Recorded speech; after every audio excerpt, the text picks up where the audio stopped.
Welcome to Review Rewind, the show where a couple of friends watch movies of old and aim to figure out if the reviewers were spot on or a little off. I'm Mike. And I'm Tristan. And this week,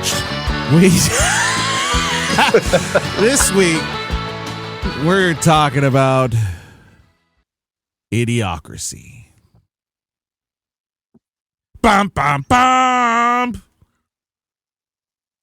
I should get that as a sound. Uh-huh. Yeah. Hey, Tristan. What's your bright spot? Yawn, vamp. I yawned right when you asked that question. Not helpful. Good timing. My bright spot. What is my bright spot? Is what my bright spot? Is what? I've been enjoying my morning walks recently. Getting out, starting my day with a nice walk, and that has been a good way to start the day. So I'd say that has been my bright spot recently. Of just like I've been getting up a little bit earlier every day as well. So it's like it's helping me with my routine and everything. That's good. Yeah. Good for you. Yeah. How about you? I have a delightful classic Arizona iced tea right here. We're not sponsored, but I'm picking this because I really don't have a bright spot right now. I have a dark spot, and it is simply I'm starting to feel my age. Oh. I woke up. One, I got the flu shot yesterday, so that could have something to do with it. But I woke up this morning and like every joint was sore, or I just felt. I suddenly was like, "Oh, I'm almost 40. Oh no, that's all this can mean. Oh, oh no, oh no."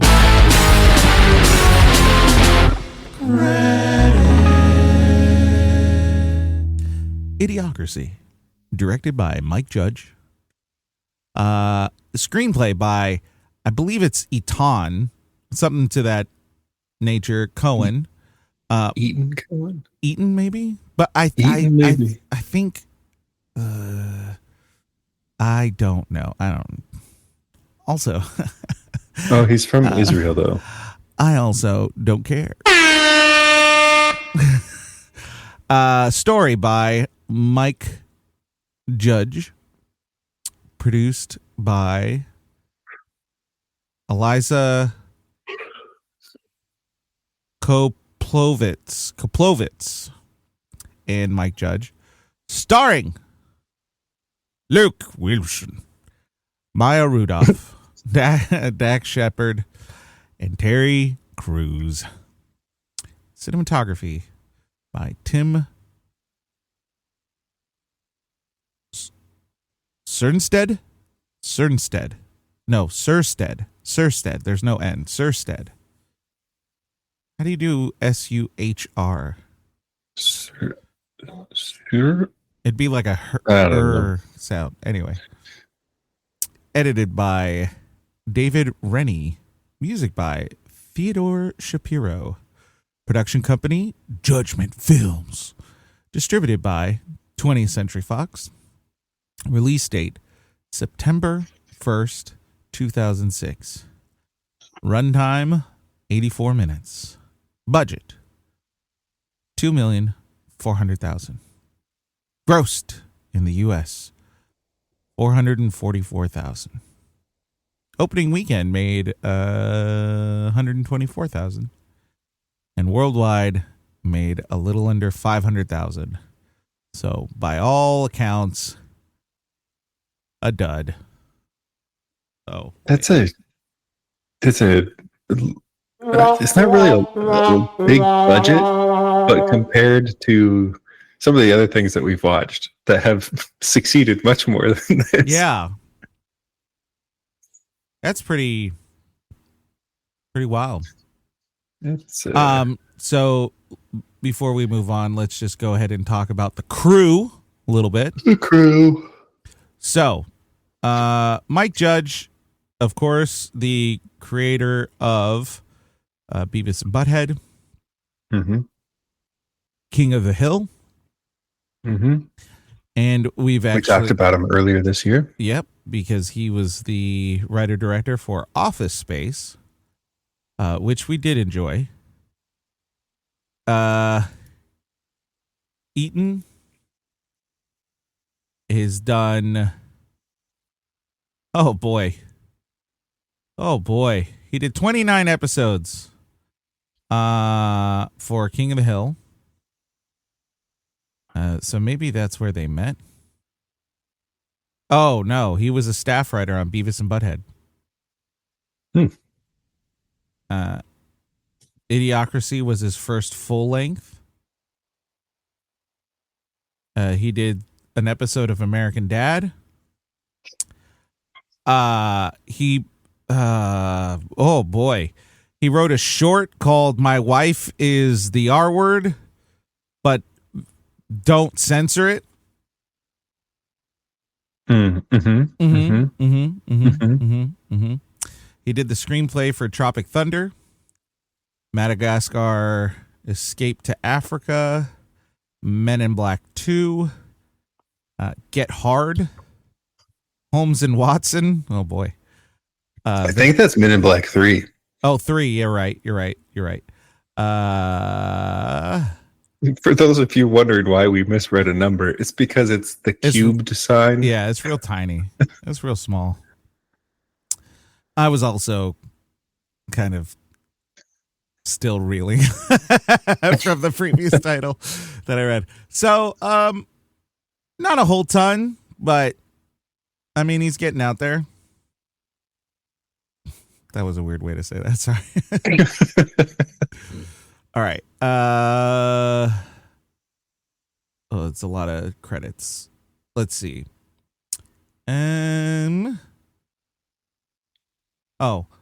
This one also has a Michael Nelson as executive producer. Let's look at the cinematographer and the composer. So the cinematographer did Critters in 1986. He also did Bill and Ted's Excellent Adventure, Nice. Mystic Pizza.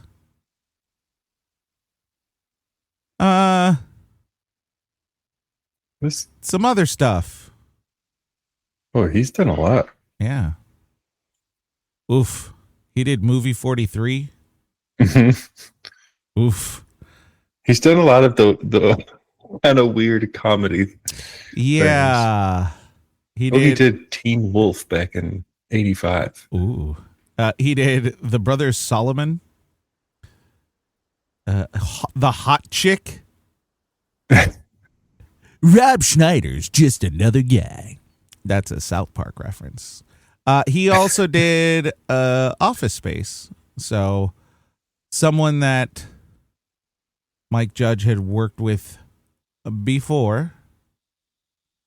Yeah, he's done a lot. Wedding Singer. You know what? Fantasia 2000. You don't say. Oh yeah, I just scrolled past it.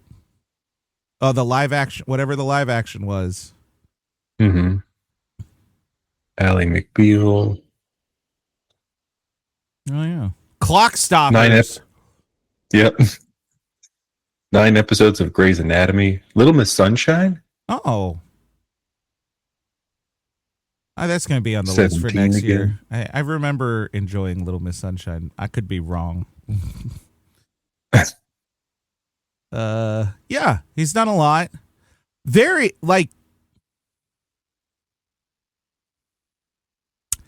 a lot of comedies, which that's fine, but a lot of them not so fantastical in scenery as a completely futuristic world kind of thing. Mm-hmm. Young Sheldon did an episode.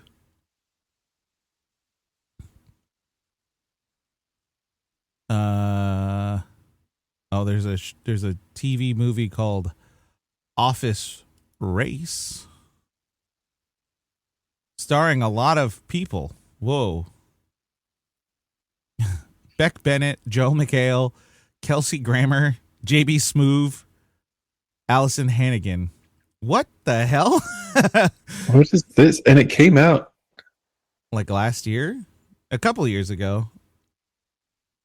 Original movie. What is this? I don't know. Unmotivated office drone refuses to go the extra mile at work, but is willing to go 26.2 miles to one up his unsufferable boss.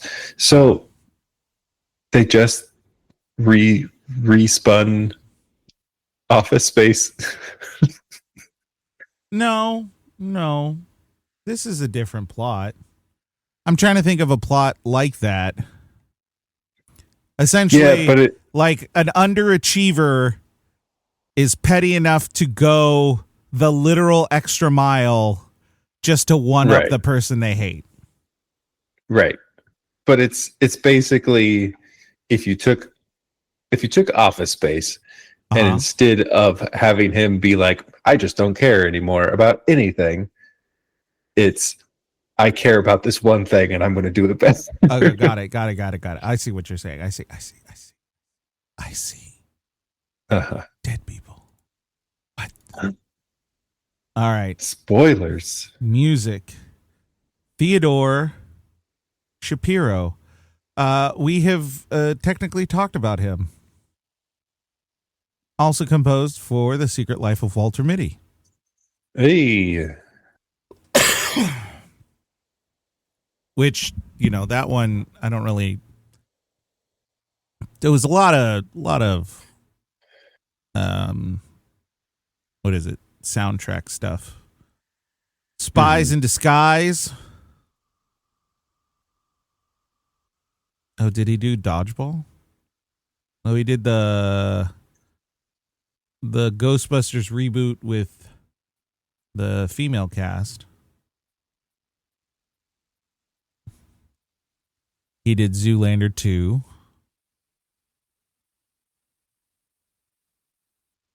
He did Dinner for Old Schmucks. School. Really? Starsky and Hutch. Oh, you're going Dodgeball. Yeah. Yeah. Blades of Glory. Tropic Thunder. Wet Hot American Summer. Yeah, so this guy's been working with Stiller for a while. Yeah, it seems as so. It seems as so? What the heck? It seems as so. Not another teen movie? Long Came Polly, yeah. He did the music. Yep. He did the music that accompanied a naked Chris Evans. What a charmed life. He's also did Severance. Well, yeah, of course, obviously. Of course. But I would say, of all of these, yeah, Severance might be his best work.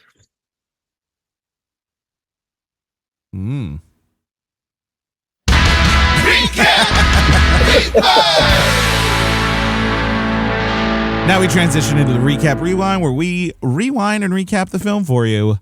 Tristan. Hey. May God have mercy on your soul.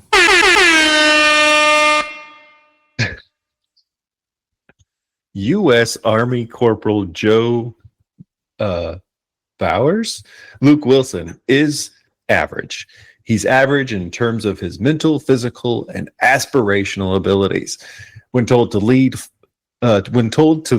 follow, or get out of the way, Joe chooses to get out of the way. You might say he's just an average Joe. And that's why he's been chosen to participate in a top secret hibernation program as the first human to be frozen. Along with him, they have selected Rita, Maya Rudolph, a prostitute, also to be put in the hibernation pod. The plan was to wake them up in a year, but after a series of mishaps and poor documentation, Joe and Rita's pods are forgotten about, and they wake up 500 years in the future. Joe discovers that instead of a future full of technology and solutions to all the world's problems, the future is a corporate-run wasteland full of idiots who are obsessed with sex and mindless entertainment. Over the centuries, people with high IQs had fewer and fewer children, and people with low IQs were like rabbits. And after 500 years, everyone is an idiot. After waking up and trying to figure out what's going on, Joe stumbles his way to a hospital, and the doctor sees that Joe is unscannable, meaning he doesn't have a barcode tattooed on his arm. The doctor panics and sounds an alarm, and Joe runs, and Joe is eventually caught and arrested and brought to court. His appointed lawyer is Frito, Dax Shepard. Frito happens to be the owner of the apartment that Joe's pod crashed into, causing him to wake up. Oh yeah, I forgot to mention that the pods ended up in a giant trash mountain, and a garbage avalanche caused Joe's pod to crash into a building, thus waking him up. Now, in case you forgot, everyone is an idiot. So instead of getting Joe free, Frito just assists in getting Joe sentenced to jail. During processing, Joe is required to take an intelligence aptitude test that is rather simple, but he's able to escape, and he returns to Frito to ask him for help. He tells Frito he is from the past and he will create a bank account for him so that he will save a lot of money for him, and Frito agrees to help him and find a time machine. Frito and Joe find Rita on the streets and bring her along with them. Eventually, the police catch up with them again, and Joe is arrested, but instead of taking them to prison, they take him to the White House to meet President Camacho, Terry Crews. I don't have that in a track. I wish I did. Thank you. Apparently, during his aptitude test, Joe tested so well, he has become the smartest man in the world. And the president offers Joe a pardon as long as he takes the role to become a government official. The secretary of what did they call it? I forgot to write it down. The Interior. Interior. The Secretary of the Interior. Thank you. I just totally blanked. And he will receive that pardon as long as he saves them from all of their problems, including making the crops grow, stopping the dust storms, and fixing the economy. And he has just 1 week to do it. Joe is brought to a field of crops and discovers that the crops are being watered with a sports drink because a corporation ended up buying the FDA and replacing all water except for the toilets with an electrolyte drink. Joe decides that instead of running away, maybe he can try to help since this issue was such an easy one to fix. He convinces everyone to switch the crops to be given water, but after a week, the crops weren't growing, and switching back to water caused the drink company to lose money, and people lost their jobs. Joe is then sentenced to rehabilitation, also known as a gladiatorial-style death sentence. However, Rita and Frito discover that the plants have begun to grow and are able to hijack their Rena video feed to show that the plants are indeed growing. President Camacho stops the fight before Joe is killed and pardons him. Joe is offered to become the vice president, but at first declines to go back home, but for the first time decides that maybe it's time to lead instead of get out of the way. And the time machine was just a ride, and he was going to be stuck there anyway. He eventually becomes the president, and he has 3 kids with Rita. The end.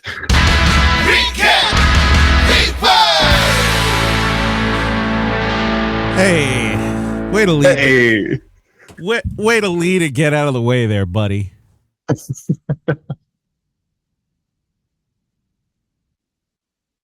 Hold on. Hi.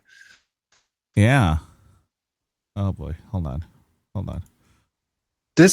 I felt this movie's really stupid to explain. Not only is this movie there's something about this movie that I can't quite figure out. I'm not sure what it is that gets me about this movie. Uh-huh. because there are definitely funny moments. Mm-hmm. And conceptually, it's a very funny idea. Mm-hmm. Stop it. And my computer kept beeping. I heard it. And oh, dang it.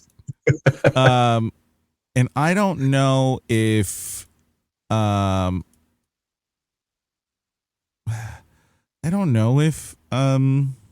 what's his name? I don't think Luke Wilson did like a bad job per se. Mm-mm.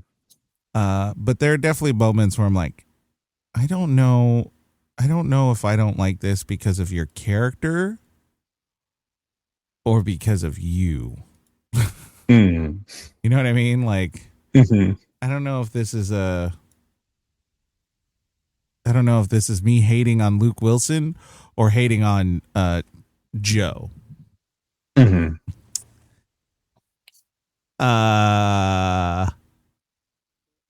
Yeah, I don't know how I feel about this movie. It's definitely not the magnificent satire I've been led to believe that it is. Yeah. I really don't think a lot of the points were particularly poignant. Mm-hmm.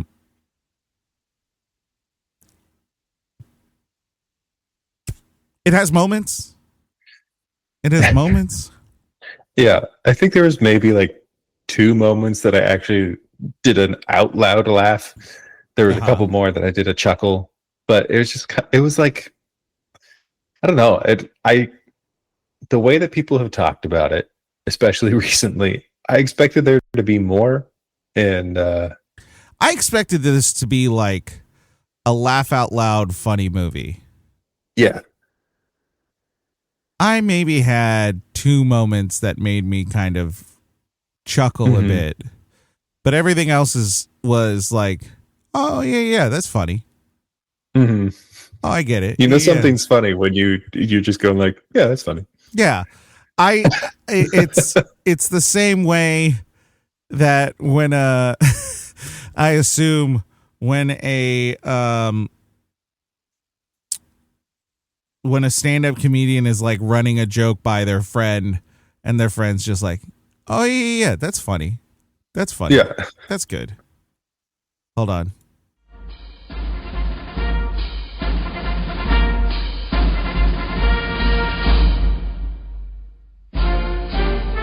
There it is. I'm going to put that in a thing. I'm going to make that a thing. It sounds like crap. Anyway, I'm an idiot. Maybe not as idiot as these people. That's not a sentence. Anyway. So I think overall, I think we get it.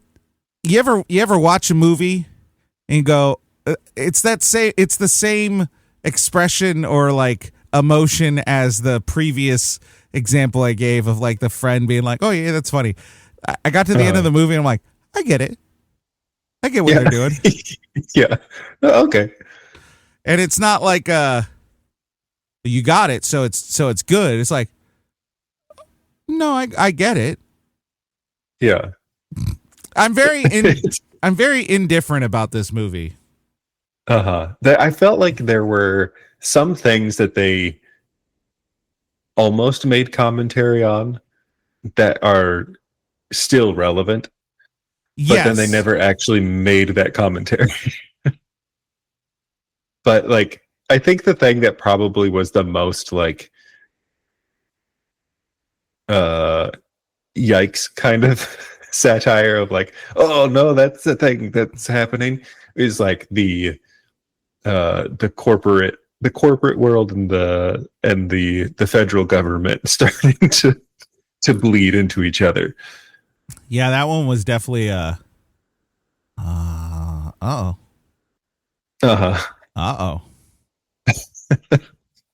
Ooh. I need to have a soundbite that's just Lucille Ball going like, ooh, ooh. Yeah, that one hit. I'm trying to think of all the ones. You know what? Maybe like it has electrolytes. It's what the plants want. What do the plants want? Electrolytes. Electrolytes. It's what the plants want. The other thing, maybe 5 years ago, I probably wouldn't have made the connection or would have thought it plausible, but just like every company turning into a brothel.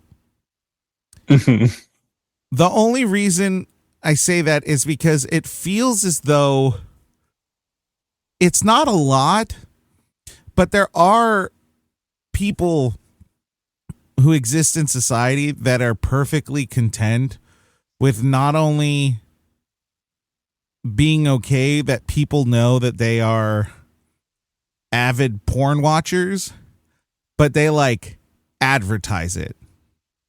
Mm-hmm. There are like people who put like porn websites bumper stickers on their cars, and I feel like I've seen that a lot more in the last like 5 years. And that alone makes me go,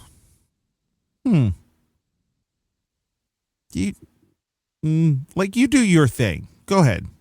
But I feel like that's an inside conversation, you know, not like a share with the world. I know you do you. Well, clearly you do, but like, you know, you do your own thing. And I don't want to know how you do you. Yeah, it, you know, that feels like such a small thing, but seeing how far they're taking the satire makes it suddenly go, maybe that can happen. Maybe, because there was the one scene at the end where Maya Rudolph's character pays Dax Shepard and did you recognize the camera guy?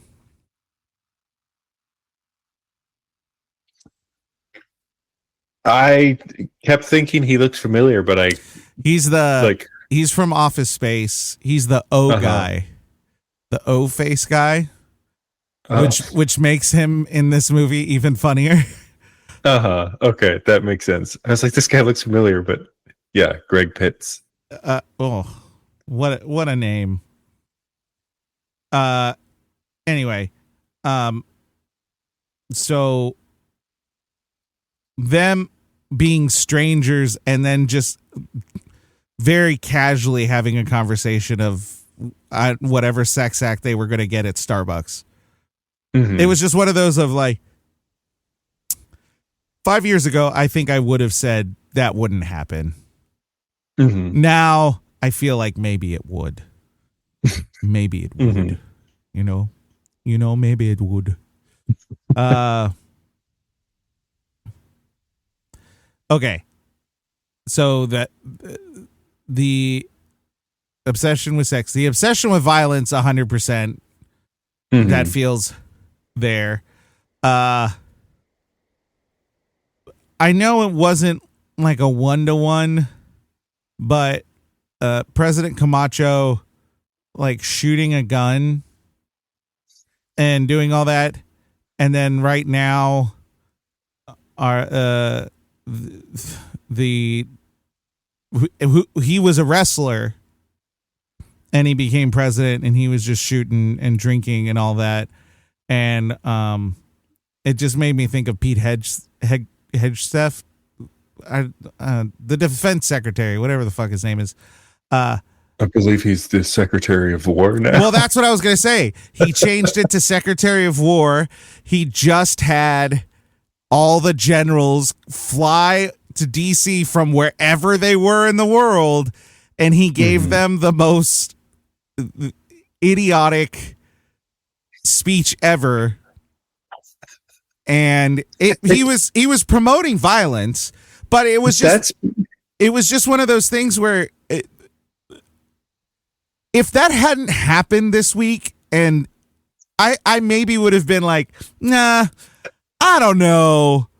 But just from that happening this week, it's not far off of him just suddenly like becomes shooting a gun into the air. I'm surprised he didn't. He didn't. Yeah. So like obsession with violence, fighting, blah blah blah blah blah.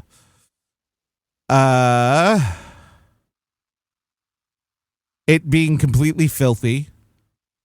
Makes sense. We're kind of we have beautiful areas that are not habitated by humans that may stay that way, but you know, some people are saying, oh, we could sell it to oil companies or something. It's like, oh, okay, that's the next step. It's just going to be a big old garbage pile. That's fine. Yeah. That the garbage pile thing does feel a little bit like a Simpsons joke, because in Springfield there is a hill that is just tires, like used tires. Yeah. And so I saw that and I was like, did I see this in The Simpsons? Did The Simpsons do it? I think The Simpsons did it. Trying to think what other. And I guess that's my problem with the movie is there really isn't that much satire. Shockingly. I mean, the future is stupid, so the people being stupid, they're dumb.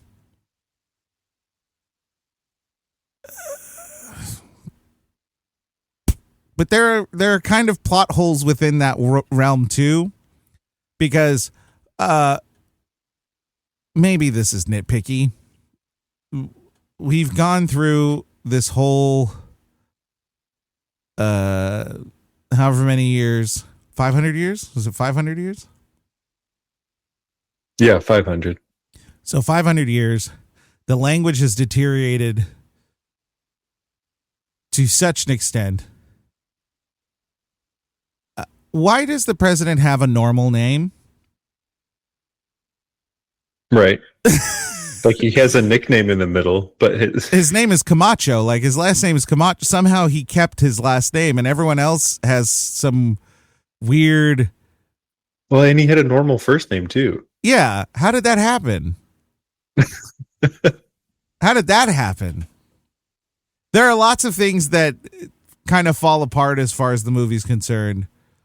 Well, like the whole, like they make a joke about at the end where he says that like it being a world where people know how to read again or read and write or whatever it was about literacy, and yet Camacho was reading a teleprompter. And there are multiple times where like the sketch artist of the courtroom properly writes prosecutor on the back of somebody's shirt. So like there's some things where it's like, are we saying the whole world is illiterate, or are we saying that some people are slightly literate? Yeah, what are we getting at? Yeah, that definitely kind of makes it's not the worst thing ever, but it does kind of take away from the ideas in the movie. I mean, the fact that these giant cars are getting built, these monster trucks at the end, it's like, who's building those? Yeah, because those are, while very dumb, impressive feats of... Yeah. Like... That one truck, the ass dozer, was that one? I don't remember. It was as big as that door, and judging from the person, I would say probably like 8 stories tall, which I don't really know of a vehicle that big. Yeah, it was huge. It had like moving parts other than the wheels. And those weren't made to literally do that to a human. They were meant to do that to like a mountain. Mm-hmm. I will say Mike Judge kind of lost some points. Not really, but this movie's rated R. And the whole point is that these tools are stand-ins for either penises or penis adjacent toys. Dildos. And I feel like they didn't really what's it called? He didn't really go for it with the one on Luke Wilson's car. It just looked like I thought it was at first. I thought it was like a unicorn horn that just kind of lost its perk. I know what it was supposed to be eventually, but I was just like, man, you should have just gone with it. Just do it. Your movie's rated R. Yeah, I think it'd been funnier. Yeah, to make it more detailed. I love how much we're avoiding that. Focusing, but also not. Yeah. I want to bring attention to this, but I don't want to talk about it in the slightest. Alrighty. Visuals. Let's talk about the visuals. Okay. They sucked. This movie looked awful. It was a lot of either really, really bad CGI or a lot of poorly done overlay. Where, a lot of it is just like a painting overlaid over the shot or whatever it might be. And maybe they used, CGI to do it. They had a tiny budget, so like that makes sense. Mm-hmm. But it looked bad. There were a lot of instances that just looked real bad. It's interesting because there were separate. If there were some of the shots of the CG that I found interesting in the style that they chose to do it in, but it wasn't good. I don't know how to explain that. Well, and I will counter my own argument. A lot of the exterior shots, like the exterior scene paintings, were good. Mm-hmm. Like the shot of Costco. Mm-hmm. It was cool. Like it looked good. It was a good painting. I figured it's a painting rendering, not CGI. Mm-hmm. It looked really good. But then when you have a live action character interacting with the scene, then it just falls apart. Yes. And also there's something about how it's shot that it looked so I don't know how to describe it. There's something really interesting about how it was filmed, the cinematography and everything, but overall it just wasn't necessarily an enjoyable thing to look at. Mm-hmm. And maybe that's what it is. I don't know. Yeah. And it was interesting how they went about trying to create this futuristic world, but it's also a futuristic world that has no advancement, but they have to make it look different. Right. And so from that perspective of like the setting and the dressings of the set, the set design, there we go. I don't know. It kind of took me out of it a little bit to be like, this is supposed to be a future run by idiots. So how does this vehicle look as futuristic as it does, but it's also a piece of junk? Like It's this weird. Because it would have still been. It would have had a couple generations of dum-dums making it. Mm-hmm. Or like there was robots, and like the robots were horrible at their jobs, but somebody still made a robot that vacuumed. Right. I noticed that too. I was like, so who make Who make robot? How do we have this? Uh-huh. Were those around back then? Were they telling the future slightly? 2005, 2006. I feel like Roombas started around that time.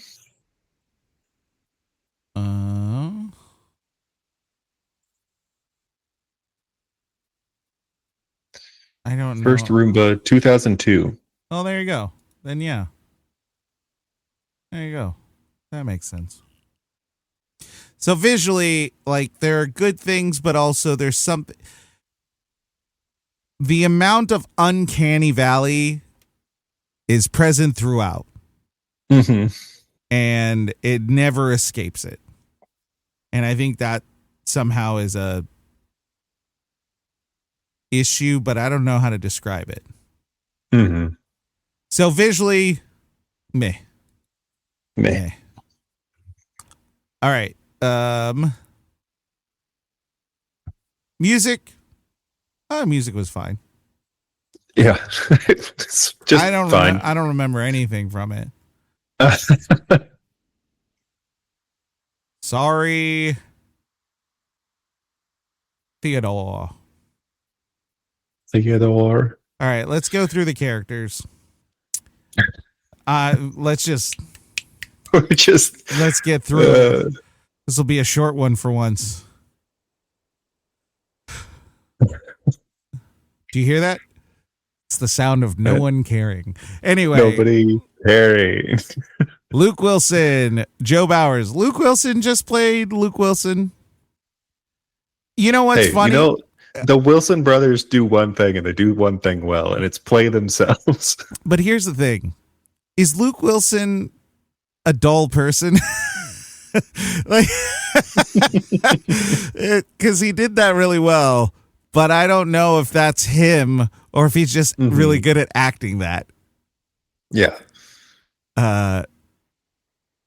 His whole arc, I like the idea of his arc, but he is too dumb as a regular person. And I will talk about that more as we introduce more people. Yeah. So speaking of that. Yes. Let us speak. I feel like the movie setup that the 2006 or 2005, right, whatever time that he was in, is a slightly alternate version of our 2005. Yeah, I'd imagine because people were already seemingly idiots at that time, and so like even more so than you'd expect them to be. So it feels like if the general or whoever it was that was like, this is the thing that we're doing, was as dumb as he was. Right. And Joe is supposed to be average compared to everybody else. Yeah, that was like he is supposed to be pretty low on the intelligence. I don't know. Also on that note, I wonder how this movie would have been if they had genuinely played the first portion, the first 10 minutes of the film as serious as could be. I think it needed that. Take a risk and not do any jokes. Mm-hmm. Like the whatever sergeant guy who got in with upgrade. Mm-hmm. And then put in like 50 photos into the slideshow that he's showing his higher ups. Yeah. Of him becoming a pimp as well. I don't know. The jokes are humorous, but I almost think it hurts the story overall. I almost think the story needed that to be as serious as possible. Mm-hmm. It felt too far of a suspension of disbelief. Right. To get there. Like, we're already starting off so uncanny and so unbelievable. It's like, okay, well, they've always been idiots. Exactly. And I think that's the hard part. It's, well, what's the point of the movie if we were kind of dumb to begin with? Mm-hmm. But if it was, I get the idea of we had to have some significance in it, but I think they had to do it in a way that was kind of in reality. Mm-hmm. We have had in America for the last 9 years, 2 presidents who on the regular would say some of the dumbest fucking things in the world because they're old and they're rambling and whatever. And there are people who are like, excellent. Yeah. Hold on. Oh, there you go. Yeah. And I say that for both of them, not just one of them, both of them. And I almost think you needed something in that respect. But the sergeant in charge just being a freaking lunatic, not fully understanding how the world works in any way, shape, or form. Mm-hmm. That was a little too much. I don't know. I'm maybe we're just nitpicking here, but I think our overall opinion is the movie would have maybe held together a little better if the beginning 5 minutes had just been as serious as possible. Yeah. And I think the reason for the shutdown could have been something stupid. Mm-hmm. Not just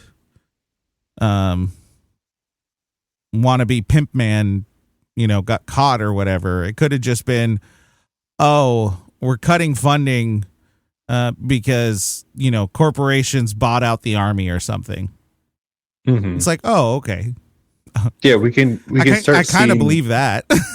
Yeah, we can see the foreshadowing right. of the things to come. But there needs to be a significant difference between the two worlds that we don't get. Yeah, and there wasn't enough of the past to give us that insight, because everything we saw was kind of dumb. Mm-hmm. The generals pushing back on everything wasn't enough. Mm-hmm. I think it was too small. And so Joe is just not a bright guy. One reason being that maybe he didn't figure out that Maya Rudolph was a prostitute. That's fine. He really didn't have a reason to know or suspect that. But the fact that he just carte blanche believed that she was a painter. Dum. Nope. The signs were there. She knew nothing. Nothing of painting. I do appreciate that at the end of the movie they actually make her paint, and she has just a horrible painting, but it also did kind of look like Luke Wilson. It looked like a very sad Luke Wilson, but it was like, I actually I can kind of see it. Uh-huh. Wow. You know? I'm looking at his IMDb picture, and it's like, yeah, that's basically the thing that she oh my gosh, that is him. That is that. Uh-huh. That's so funny. It's the same pose, like looking at the camera exactly the same way. Mm-hmm. Okay. Maya did wonderful. She played a character. She's a great actor. I think she was underutilized. Mm-hmm. I think they could have really made her out to be someone of, just because they gave her that role, but someone who was street smart. Mm-hmm. But she could have also have accomplished a lot in this world, and she just ripped off a bunch of horny men. So, like, I guess that's good, but they didn't make her do anything. Yeah, it kind of feels like she should have become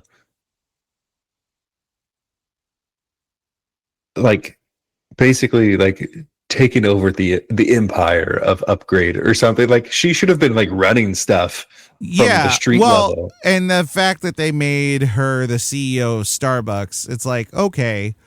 But they did do that at the end, didn't they? Yeah, but she could have been doing more in that situation. The idea that just she didn't have any ability to also succeed, it just felt weird. I don't know why. It just because the reality is Joe was one of the two smartest people in the world, because Rita would inherently be the other person. But they never gave her a situation to move forward in that. Mm-hmm. And that's the writing at that point. Mm-hmm. But Maya did great. She's great. She's always quite funny. Dax Shepard played Frito. Maybe I didn't know this. I don't think I like Dax Shepard. Maybe this is not the best movie to make that judgment. I just don't like his acting. I feel like this is a tough one to try to judge that. Yeah. Yeah. I also like, I can't think of many things that he's been in that I'm like I recognize. I see him and I'm like, oh, that's Dax Shepard. But I don't think of like, that's Dax Shepard from. I remember him from Without a Paddle. But if I remember, he kind of plays a piece of shit human in that as well. And I say that truly in this movie because Frito is not only dumb, he's a bad human. He embodies all the things that are negative in this futuristic world. He's a glutton for violence. He lied to them the entire time. Had the wherewithal to know that the device was in fact not a time machine, and just lied to them the whole time. And even though he apologized, he says, "Oh, I just really like money." It's like, okay, so you lied because you knew you were getting something out of it. You're a bad man. Yeah, and I feel like we're supposed to like be endeared to him at some point. And this is why. So, speaking of endeared, a female deer. Anyway, Joe, it infuriated me about halfway through the time in the future that he kept going back to Frito. You were telling me this dumb shit piece of crap is the only person in this whole awful future that can take you to this one place. Mm-hmm. And he's already proven that he's not going to help you. Yeah, he's bad. But Joe kept going back. I guess if Joe already is he knows one person and one person only, I guess I get it. Go to what you know, but he doesn't try to figure anything else out. No. He's just go back to this guy who idea already failed him multiple times. And the idea that you couldn't go through this world and find the information for yourself is also quite crazy to me. Mm-hmm. Because it's a world of not smart. Mm-hmm. So they would have to build the world in a way to make things obvious. Mm-hmm. Yeah, the world was very complex for how simple it should have been. Yeah. Another thing that makes the world not work. Uh-huh. The idea that the Costco that is huge, and the corporations that are the whatever the name of the sports drink was, they take over, but we don't know when that happens. But the corporations are smart enough to replace water and by the FDA, but they aren't that seems like it doesn't fit. Right.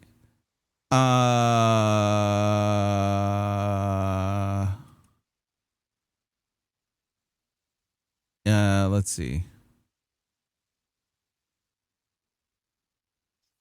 Brondo. Mm-hmm.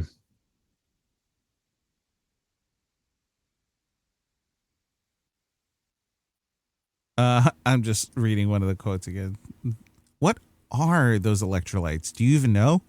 They're what they use to make Brondo. But why do you use them to make Brondo? Because Brondo's got electrolytes.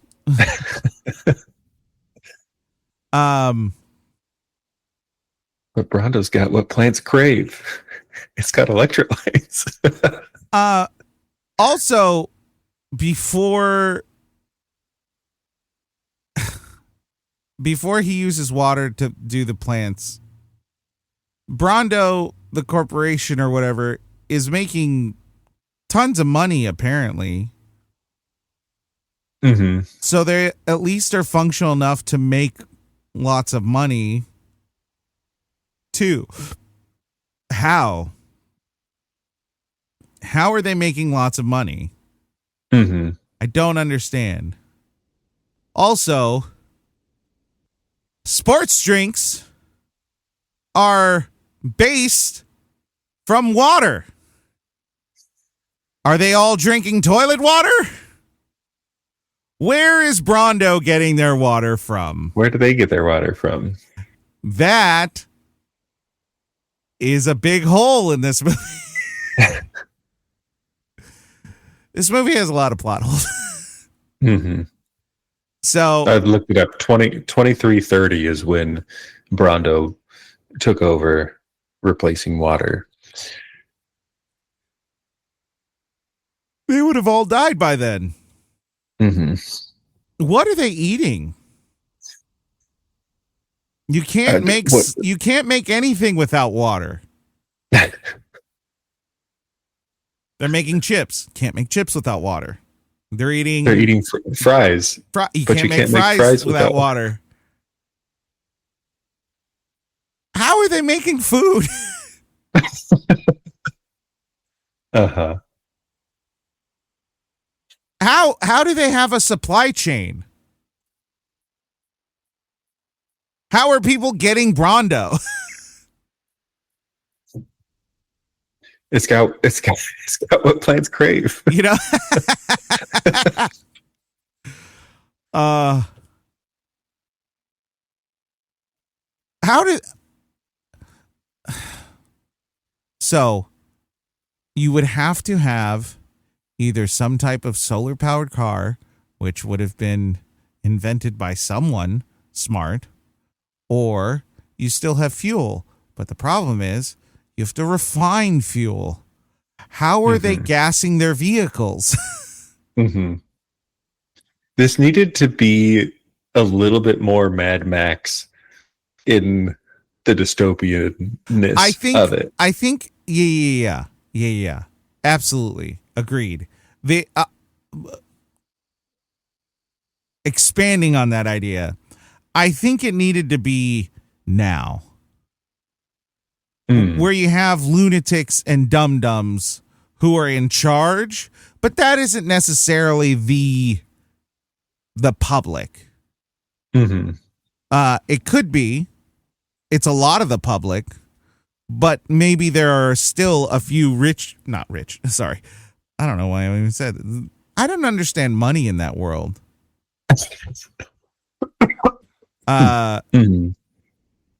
Smart people, or just average intelligence people. I feel like there should have been a ton of average people and then a ton more of whatever's below that. You know, then the world would still function. It just wouldn't function great. I don't know, man. This plot doesn't make any sense now. The deeper we dive, the more we find the garbage heap. The garbage mountain. Yeah. It's just us talking about Frito. I know. I hate that guy. But I feel like to talk about Frito, we're talking about everybody, really. It's like, yeah, you have Joe, you have Rita, and then you have everybody else. I will say, Anthony Campos, who plays the Secretary of Defense, a little stereotypical like Cholo, but I get what they're trying to. They said that the language turned into, essentially like slang that became the main thing. I don't know why. I really enjoyed him. I loved how he spoke. It just felt like he was like an uncle to me. I don't think you would have felt that. I think you would have felt that with Dave Herman. He was the Secretary of State. I feel like you saw him and you're like, that guy's my uncle. Not at all. No? I just picked a white guy. I'm sorry.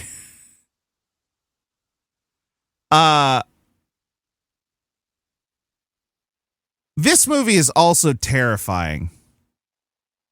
Why? Because Justin Long's character was a doctor. If you get sick, you die. If you get injured, you die.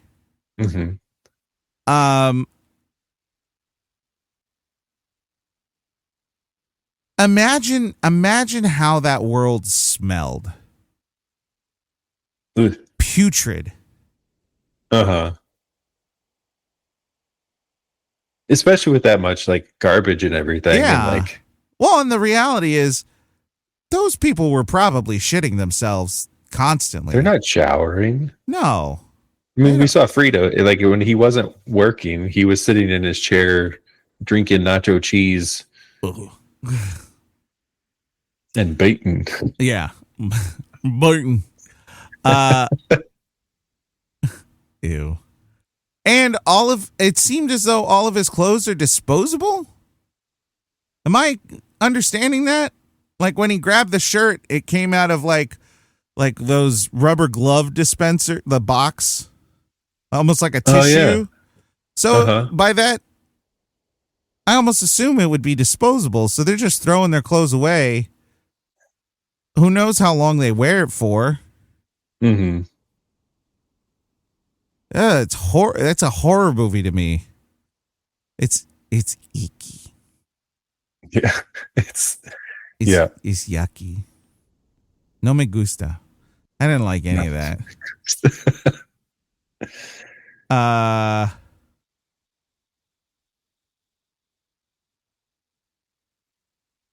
You know what? You know what was the most let me see if they have a video of it.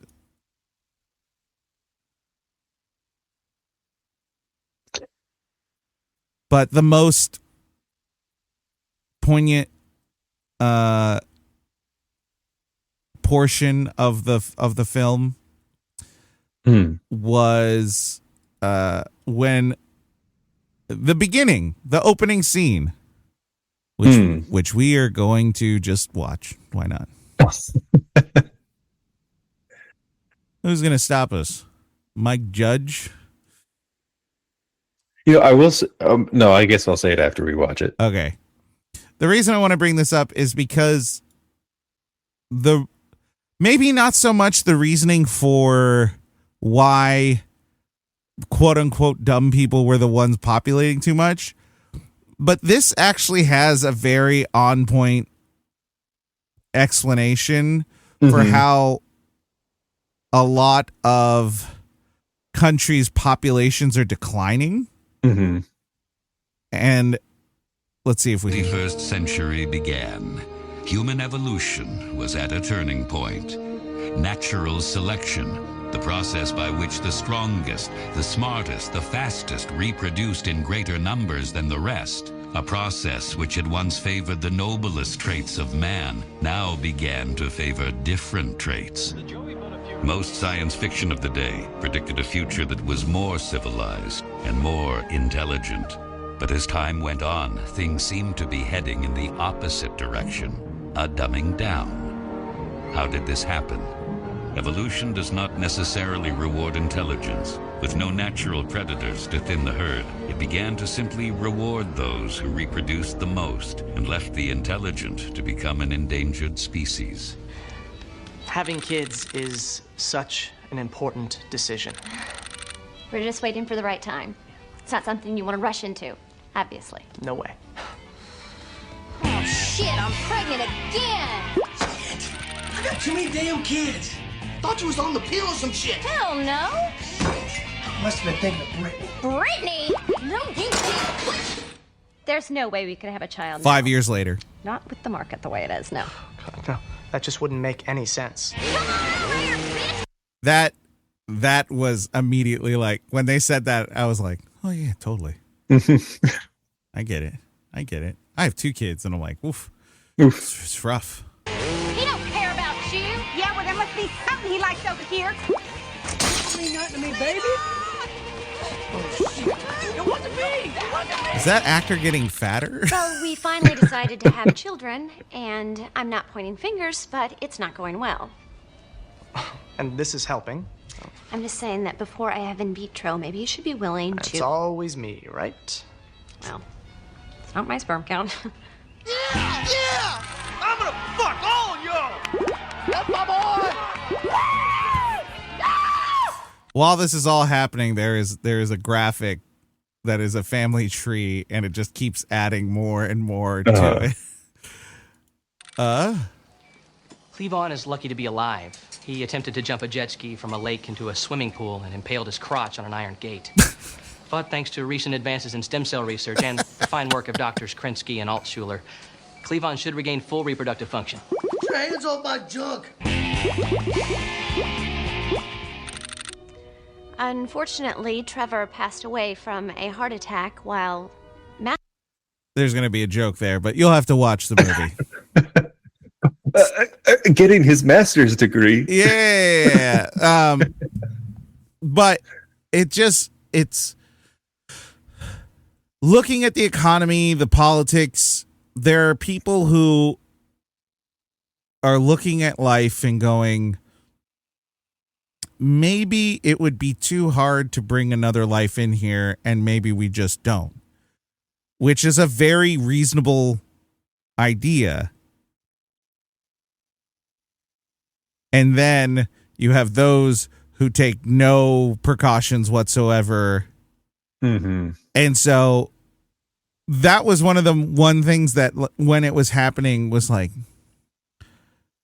yeah, I feel like that's our problem now. There's a bunch of countries that are trying to bring in people from elsewhere to help satisfy the needs of the population. I think, like Japan, for instance, their population overall is quite older, and just people were they all kind of moved into the cities, but Tokyo in particular, but they built it for people who were kind of single and working. And so you have people trying to build families and stuff in these little tiny apartments, or people just don't have kids. And so they're kind of offering foreigners to come in and say like, hey, we'll help you get a house and all this stuff. Just, help with, whatever the needs are. And that's happening now. So this joke that happened, 20 years ago. Yeah. I feel like the writing was on the wall, I'm sure.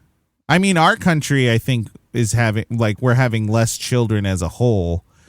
And they're saying if we keep up with this, they're saying if we keep up at this pace, the workforce is not going, we're not going to have enough people for the workforce. But if we're just having babies to go into the workforce, then maybe our system is broken.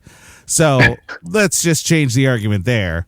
But people are having less kids. So this is an issue that is happening. I don't know what the solution is, and I don't know if the outcome is going to be the same as something like this movie is portraying. But that first opening, I was like, oh gosh, this is going to hit hard. And then I kept going. I was like, oh, never mind.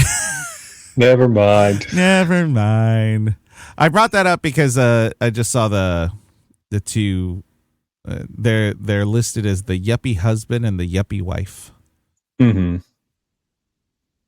So, just from the storytelling perspective, I almost wonder if it would have made sense for that to happen after we see Joe get frozen. Because it makes sense to introduce the world that we're getting into. And I think at the end of that, it says 80 years later or something. So am I crazy? Did it say that at the end of that intro? Oh, God. I missed it. Let me see. When? Oh, after... It's at the very end of it when it gets... the intro ends and we're then introduced to 50 years Joe. later. Oh, it just started up again. 45, 50, 55, 60, 65 years later. Yeah. Yeah. So actually, you're right. When is this supposed to be happening? So then was Joe... Wait, no. Wait. What? No, because it was 500 years, and then he landed in 2505? Yeah. He ended up... Am I understanding that? Yeah, 2505. Yeah. So are they saying that experiment... You're right. That would have been...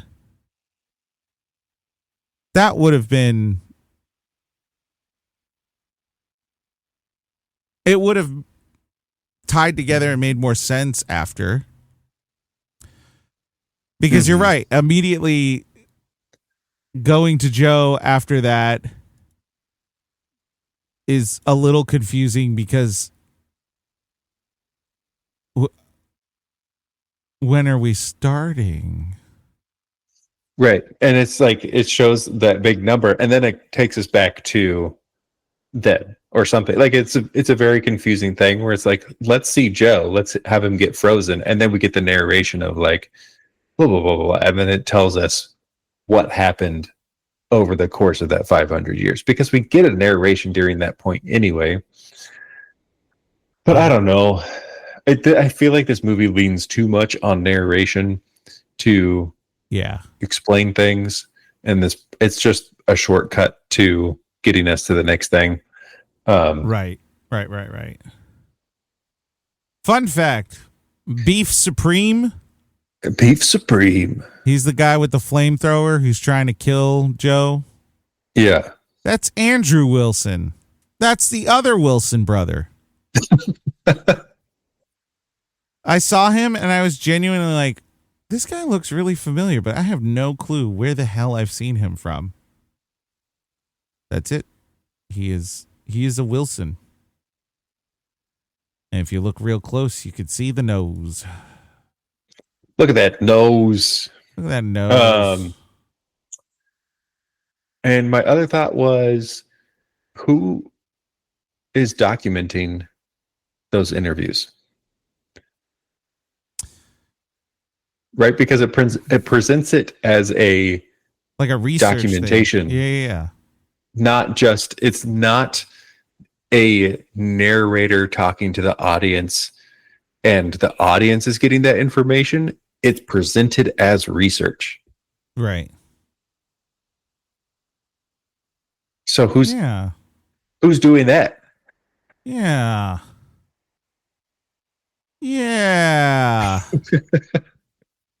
Was it Brando? Bet you it was Brando. It's Brando. Hey, it's got electrolytes. Yeah. Just to do a little fast thing of cameos that I thought were kind of funny. It was funny to see Greg Pitts again. Thomas Hayden Church.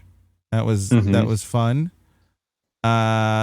As always, it is a delight to see Stephen Root.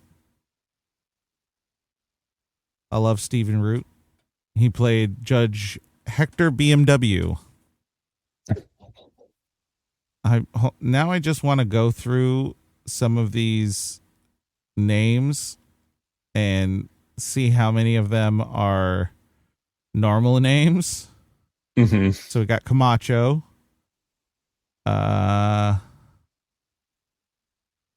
Some of them are just listed as like what they do in there. One is Horny Guy. He's the guy that pays Rita a bunch.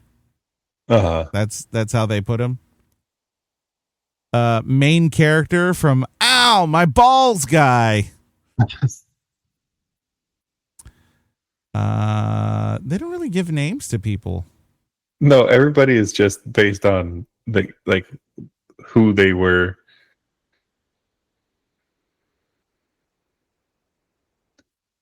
Yeah, I guess we can talk a little bit about Camacho, and then I feel like we're done after that. Yeah, that's fair. Terry Crews did feel like the smartest person there. I was going to say, Joe.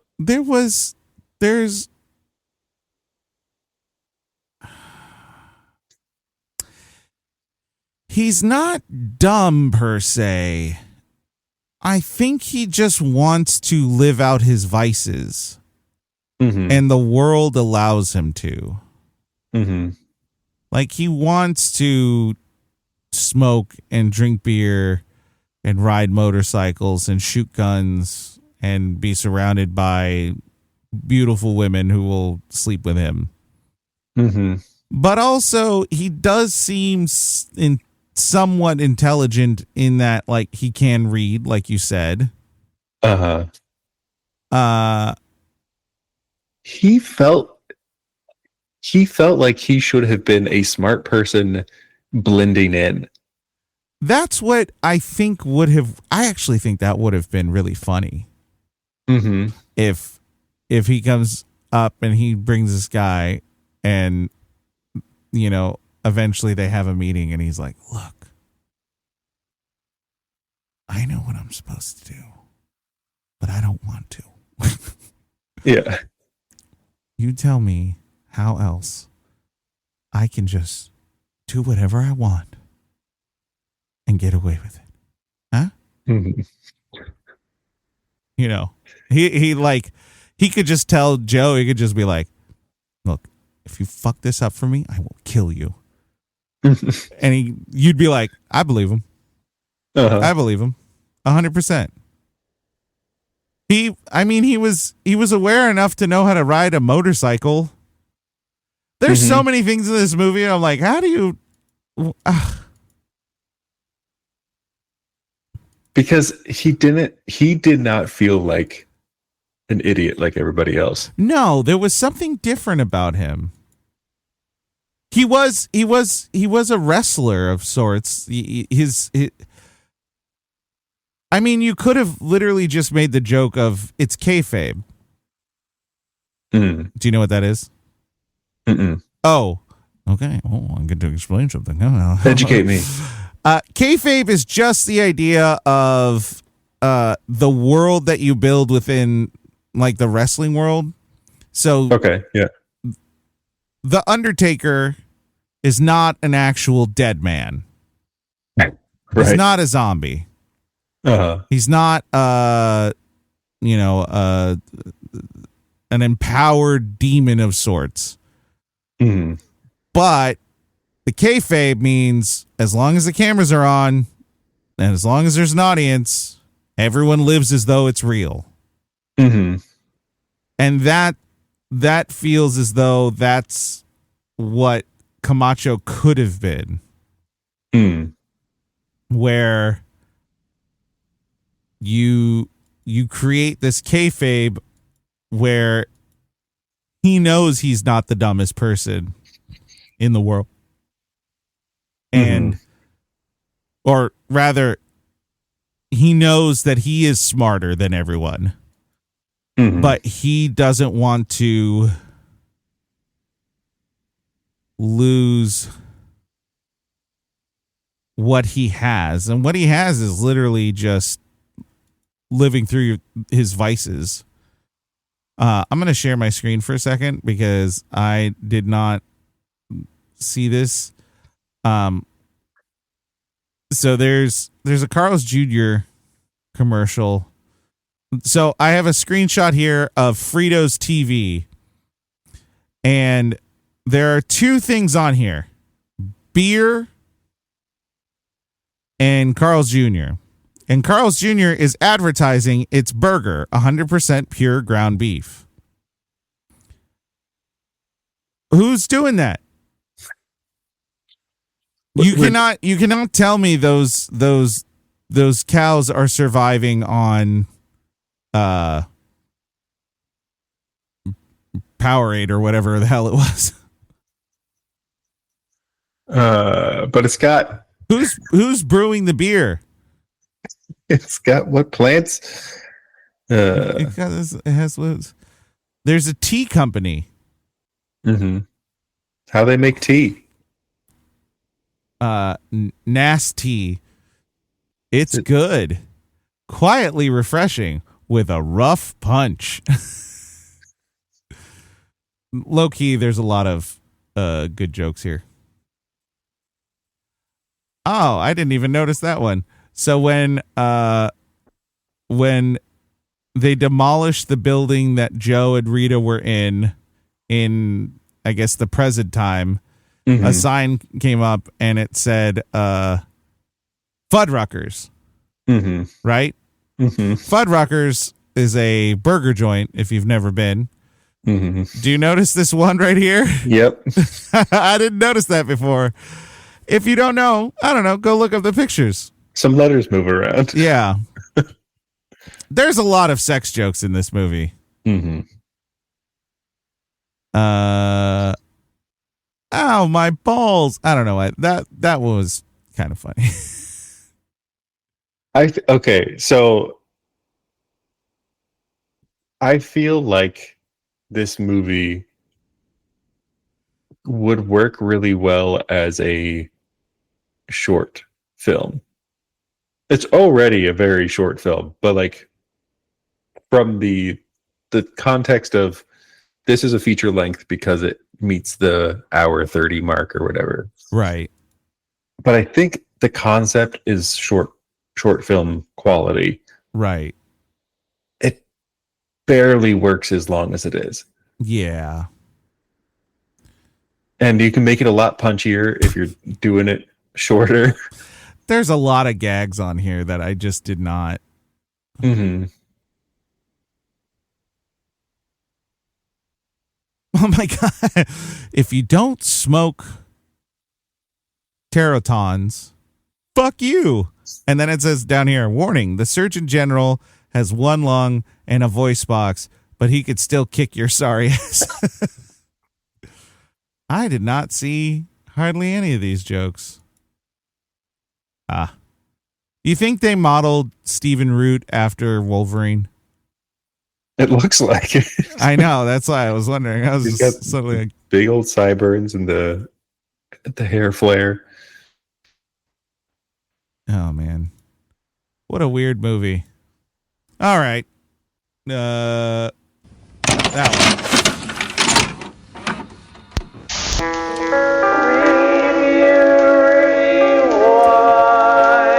And now we slowly transition into the review rewind, where we rewind and I don't know what the hell I'm saying. We review some. This movie's rubbing off on me. No, wait. I don't want to say that either. We look at a positive review and a negative review, and we see where we fall. Metacritic, 66%. Rotten Tomatoes, 71%. Rotten Tomatoes audience, 61%. IMDb audience, 6.5. Tristan. The AV Club gave it a 91. There's a good chance that judges' smartly lowbrow idiocracy will be mistaken for what it's satirizing, but good satire always runs the risk of being misunderstood. Gosh. No. Being misunderestimated. AV Club just needs to go to a Starbucks. Jeez. The Chicago Reader gave it a 40. Judge races through some of his most provocative ideas in the opening minutes and ignores his story's many logical inconsistencies. The movie is bracing for its bile, but ultimately more frustrating than funny. Man, you know what? The 71% positive on Rotten Tomatoes is wild to me. And the hype on this movie is wild to me. Yeah. And what's also wild to me is the Chicago Reader kind of nails it. Mm-hmm. This movie is way more frustrating than it is funny. It is not a good satire. No. And it's weird that people are like, this is a great satire. Damn it. Does that mean that people are just dumb too? Like, is that, are we too dumb to see that this is bad satire? I just, like, I need the AV Club to explain to me what they see. Yeah, because the idea of smartly lowbrow, I don't think there are particularly smart lowbrow jokes. There's low-hanging fruit throughout this whole movie. Mm-hmm. And a lot of it just ages poorly. And not even ages poorly in that it's insensitive or politically incorrect. It just ages poorly of there are a lot of jokes that were maybe funny culturally in 2006 and then immediately aren't. Mm-hmm. And this movie feels like it has that feel to it, where it does what a comedy does where it tells a joke and then it leaves space because it's like, this is a punchline. Mm-hmm. But then it hits the punchline and you're like, I don't know. I don't know if that's funny. Like, one of the jokes is Justin Long is a doctor. One, he's young, seems very young. Two, he's clearly incompetent. Three, he walks in smoking like a giant doobie. Mm-hmm. Who's growing the fucking marijuana? How are they growing it? You have to do it a very particular way. Mm-hmm. I know a lot of people. I know people who grew marijuana. Not to divulge too much about my youth and maybe the circles I was hanging with. I will tell you, those were not smart people. But it is a process. It does take a not a great deal of skill, but it does take some skill and at least some focus and determination to ensure that it occurs correctly. Mm-hmm. No one in this universe no one in this future would be doing that. Who's doing that? Anyway, I don't know what I'm saying. But there were lots of moments in the Justin Long scene where he would like say something and it was supposed to be a punchline and it was like, that's not particularly funny. Mm-hmm. I don't know, me gusta. Why do you keep laughing when I say that? Because you're sick. Because I'm saying it poorly. Gusta. You never heard of a gusta? This movie's an F. Yeah, it is. This movie sucks. God damn it.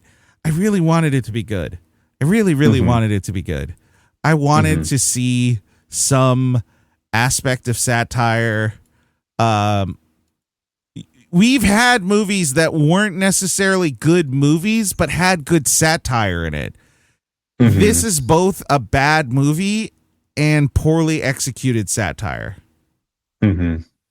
It feels like it's too convoluted with just stupid jokes. Yeah. That aren't really jokes. And it puts a lot of weight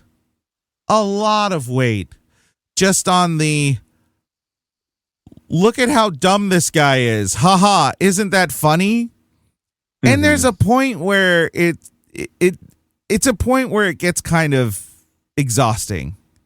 Mm-hmm. And I don't know. Maybe you can do it in a good way. There's this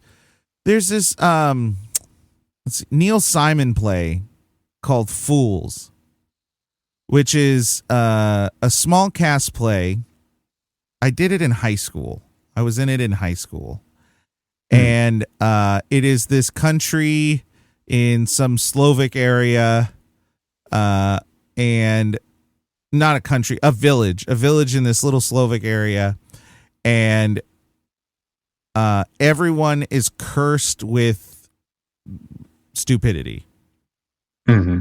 And this teacher comes into the city, I think because the king wants him to, or something like that. I forget how he gets there. It was based in like the 1800s. That's when the story takes place. And I'm like, they had roaming teachers, right? That tracks. That tracks. The idea of like a teacher just goes city to city, stays there for like a year or so, and then goes, well, taught you everything I know. See ya. That tracks. I feel like I'd believe that. Anyway, so this teacher ends up there, and then he eventually figures out that, one, everyone is not smart, and then 2, it's a curse. And I forget how he has to break the curse, but he eventually breaks the curse before he succumbs to the curse as well. And maybe it's been a long time since I've seen it, and maybe it doesn't age well, but I feel like I remember that doing the not smart jokes in a really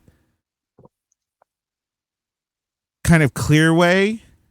And maybe the issue is, and maybe this just goes back to where what we were kind of talking about in the beginning, is that Joe is not only not average, but he's somehow not the straight man in the joke setup either. You know what I mean? Like, he is not, he has maybe 30 seconds or so of really being absolutely traumatized by the fact that everyone is the way they are and the world is the way it is. And then it gets normalized kind of quick. And I think the idea is, maybe where I'm coming from is, his character never should have normalized it. What? I just thought of a funnier joke that they should have done in this movie that they never did. Oh, what? Sorry, you were talking and I was just like, it's okay. I feel like maybe one day we can write a short that kind of takes this concept and goes, what if we did it differently? I feel okay. Imagine Joe is smart enough to realize, like, hey, me trying to talk normal is too advanced for these people, and they don't listen to me. So let me go to their level. And then he dumbs it down like too much. And Frito should have been like, why are you talking like that? I'm not an idiot. That would have been a really good joke. That would have been hilarious. I was wondering that too, because it felt like it took him a long time to figure out how to talk to them. Like, him going to jail was 3 days? It was a few days, wasn't it? Yeah. It was a couple days before he met up with Rita. And somehow he still hadn't figured out how to talk to them. It wasn't until he was on the field after the White House stuff that he actually started figuring out, oh, this is how I talk to them. That's too long. You got to have a character who figures that out sooner, because you set up great jokes like that. Hey, and you know what that is? You know why that joke would land? Why? It's a fucking teacher, dude.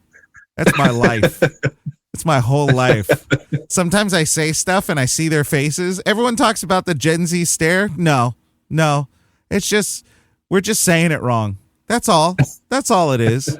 That's all it is. I say something. That happened recently where I said it and then I stopped and I looked at them and I was like, I'm going to rephrase this. And then I rephrased it and people were like, oh, I was like, God damn it. That's just being a teacher. This movie sucked. I think we could have done, you know what? This is one of the few instances where I think I could say, like, I think we could have done better. I don't know if we could have filmed it better, but I think we could have made a couple jokes here and there that may have been actually like pretty funny. Yep. We should. I don't want to watch this movie again, but there should be a list compiled of like, this was supposed to be a joke, didn't land. This was supposed to be a joke, didn't land. Yeah. Unfortunately, there was one joke that I was like, I'm going to remember that. Don't remember it. It made me laugh. It was so stupid, but it was like just the right amount of stupid. I don't remember what it was. So there's a glaring thing we haven't talked about. And we talked about how it didn't age well, but they refer to Joe and anyone who's smart as speaking like a FAG. It's a derogatory. It's a terrible word to say. We don't say that. But in the UK, it refers to a cigarette. Yes. At first, I was very uncomfortable with it. And I never got comfortable per se. Mm-hmm. But there was a point where I stopped and I went, wait, if the future's really this dumb, they would totally use these kind of derogatory terms to, like, this makes sense. Mm-hmm. You know what I mean? It suddenly became, oh, that's terrible too. Oh yeah, they would. Mm-hmm. Oh yeah, totally. And then as it went on, it was like, yeah, that's what they'd say. But then when Joe said it at the end, I was like, this was your moment. I don't know. You know better. You know better. You know better. Feels like you used that anyway. Mm-hmm. Speaking of anyway, that was terrible. That was awful. I mean, well, Tristan, thanks for. I thought you weren't going to do an outro at all. No, that would have been. No, I apologize to everyone. We expected more from this movie. I really expect. I'm disappointed, a little mad. Well, you know what? Just remember, review those rewinds, and we'll see you next time.